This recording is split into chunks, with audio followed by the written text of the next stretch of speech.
আমি সেই দিন মনে হয়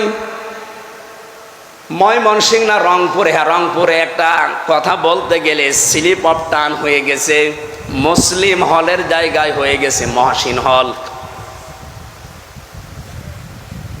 মুসলিম হল যেটা সলিমুল্লাহ মুসলিম হল, এখানে আজ প্রায় 21 বছর বা 16 বছর নিয়মিত না হলেও অনিয়মিত আজান বন্ধ ছিল। সেইটা বলতে গিয়ে আমি বলে ফেলেছি মুখ দিয়ে, আমি ইচ্ছাকৃত না অনিচ্ছাকৃত, যে মহসিন হল। এই জন্য অনেকে দেখলাম, অনেক ভাইরা পাগল হয়ে গেছে আমার পেছনে, এমনকি আমার মা বাবাকেও তারা জারোর্স বলে গালি দিচ্ছে। আরে ভাই আমার নাই, ভুলে বের হয়ে গেছে কথাটা। এই জন্য যদি আপনি প্রতিবাদ করতে পারেন যে মানুষগুলো ডাহা সত্যকে মিথ্যা বানিয়ে প্রচার করতে চায়, নবীর আদর্শের মানুষগুলোকে যারা কলঙ্ক দিতে চায়, কত মানুষকে বলতে শুধু ইসলামী ছাত্র শিবির 1971 সালে নাকি তারা যুদ্ধ অপরাধী এই নামে দণ্ডিত, অথচ এ দল তৈরি হয়েছে 1977 সালে। আমার মনে হয় শয়তান এদের কথা শোনে আর হাসে, আর আমাদের একটা ভুল ক্রমে বের হয়েছে, সেইটা নিয়ে ওরা রাজনীতি আরম্ভ করেছে। আমার সূরা আবু লাহাবের তাফসিরে মাঝে মাঝে ফি জিলালিল কোরআন যখন দেখি মনে হয় যে হয়তো এখন উম্মে জামিল আবু লাহাবের স্ত্রী বেঁচে নেই, কিন্তু তার পেতাত্তা অনেকে এখন এই দেশে আছে,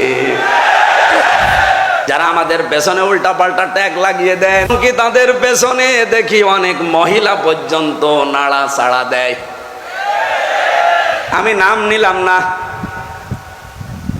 টেলিভিশনে টক শোতে বসে বসে নবীর আদর্শের বিপক্ষে যারা কথা বলছেন, আজ এই কয়েকদিন দেখছি এক মহিলা মানে পাগলা কুত্তায় কামড় দিয়েছে। আবরার ফাহাদ আমার কুষ্টিয়ার সন্তান, তারে হয়েছে কে? এটা প্রমাণিত সত্য, সত্য না? আমার সাথে জেলে ছিল 20 জন আবরার ফাহাদে তাকারি, তারা ওরা নিজেরা বলেছে যে এভাবে পিটিয়েছে। অথচ টক শোতে বসে বসে একজন মহিলা দেখলাম বলছে যে আবরার ফাহাদকে হত্যা করেছে ছাত্র শিবির। এত বড় ডাহা মিথ্যা কথা আপনি বলতে পারলেন? আবু লাহাব নবীর জন্মে খুশি ছিল, আদর্শ খুশি না, এই জন্য শুধু একা জাহান্নামে গিয়েছে। অমরাতুহু, তার স্ত্রীও তার সাথে গেছে।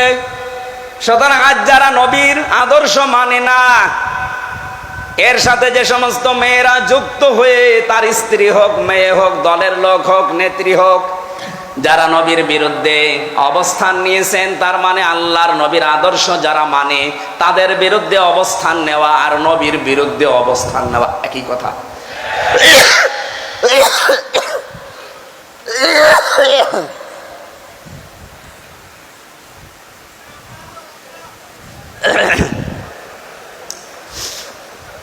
চট্টগ্রামবাসী, আমি মেন কথাটা বলতে চাই এইভাবে, শুধুমাত্র নবীর জন্ম নিয়ে আনন্দে থাকলে আপনাকে হবে না, তাহলে আবু লাহাব এবং আবু তালেবের মতো আপনি জাহান্নামে যাবেন।